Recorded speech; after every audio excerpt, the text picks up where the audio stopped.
So I've got big changes in the polytunnel today, and I'm just putting in the trestle tables, and I've just sprayed them with Algon just to get rid of all the algae on them, because they've been outside for, well, a year probably, something like that. And I'm really keen to make better use of this space up here. I mentioned last week that at this time of year light levels are such that really this doesn't provide any shade. Things on here don't provide any shade to the stuff that's down there, because the light's coming in at such a low angle. It's actually coming in underneath the gutter here and above. So this area here of the polytunnel is basically illuminating that part of the bed, and that lower area is illuminating that part of the bed, and anything on here is basically just at the level of the gutter, so it doesn't make much difference really. So I really want to make most use of this space.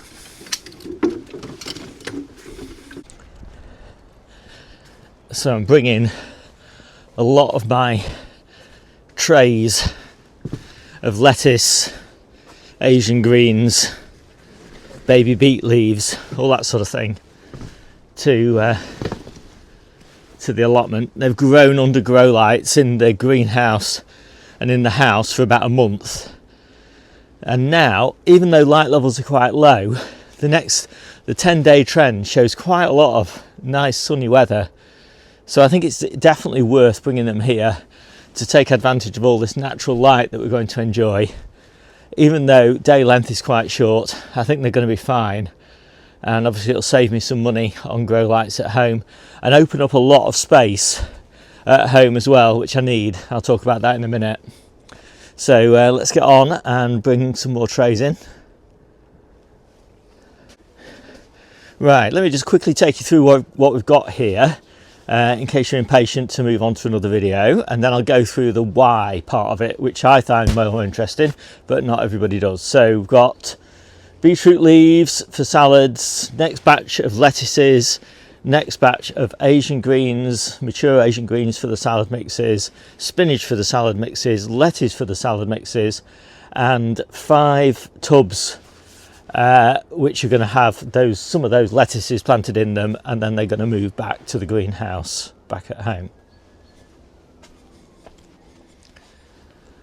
So first up, let's have a look at these hanging baskets that are going to have lettuces in them.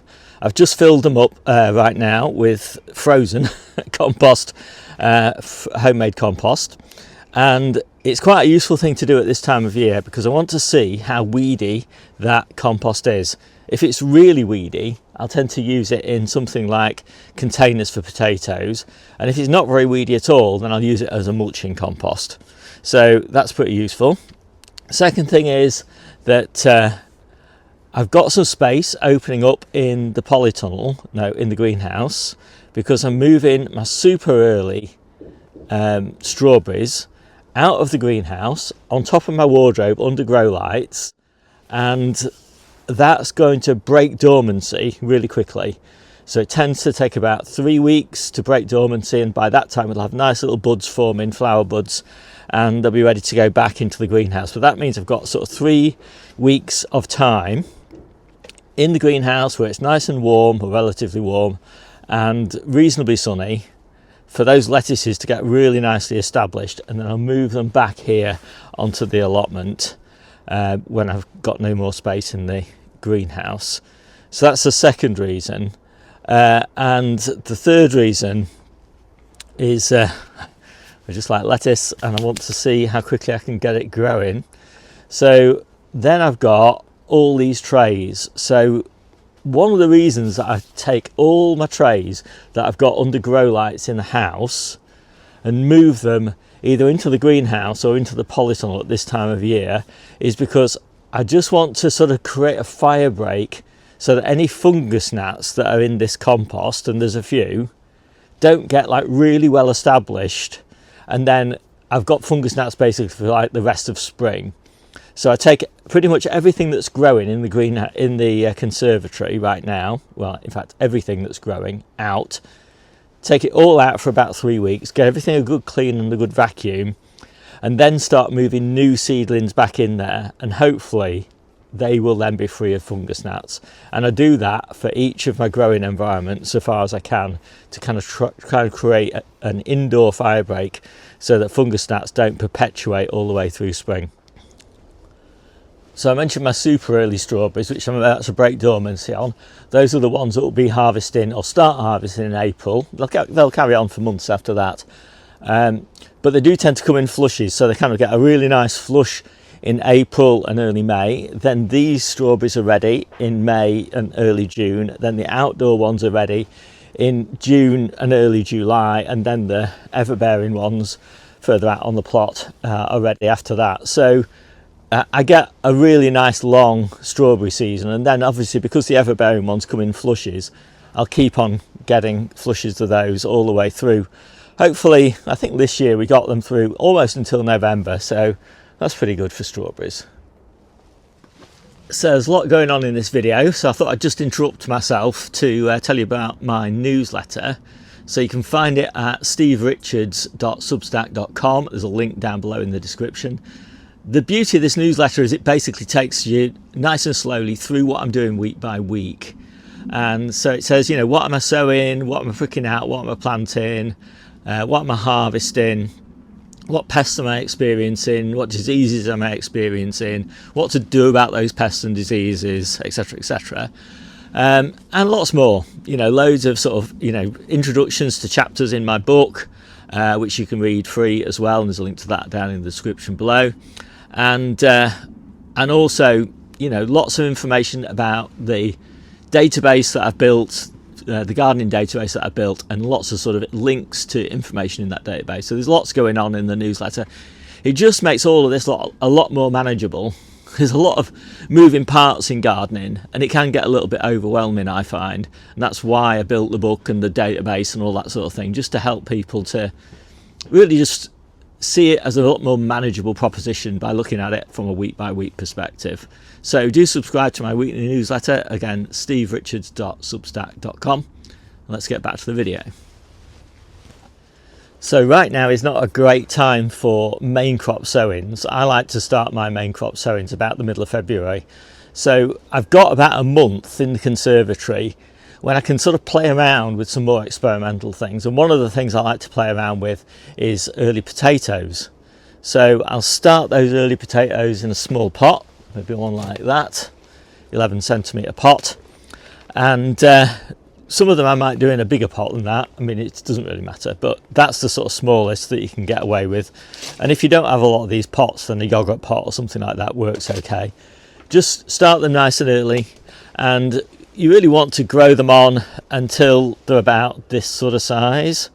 At that point, just pot them on as you would normally into a container, and cover them with compost. Cover all the leaves with compost as well, just be careful when you're doing that. And then they'll just grow on, and a few weeks later they'll break surface. And obviously you need a frost-free place. I've got a frost-free place. I keep my greenhouse frost-free from now on. And yeah, so I get a nice little harvest of potatoes. I try and do as many potatoes as I need for the coming month, basically. So I don't do like a huge number.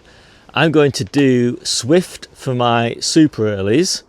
They say Swift to take 75 days or something thereabouts, but they're nowhere near ready by then when you start them this early. So give them 90 days or something like that, which means if I start them, let's say they start them at the beginning of February to make the maths easy, then that's 3 months from that. So it's all of February, all of March, all of April.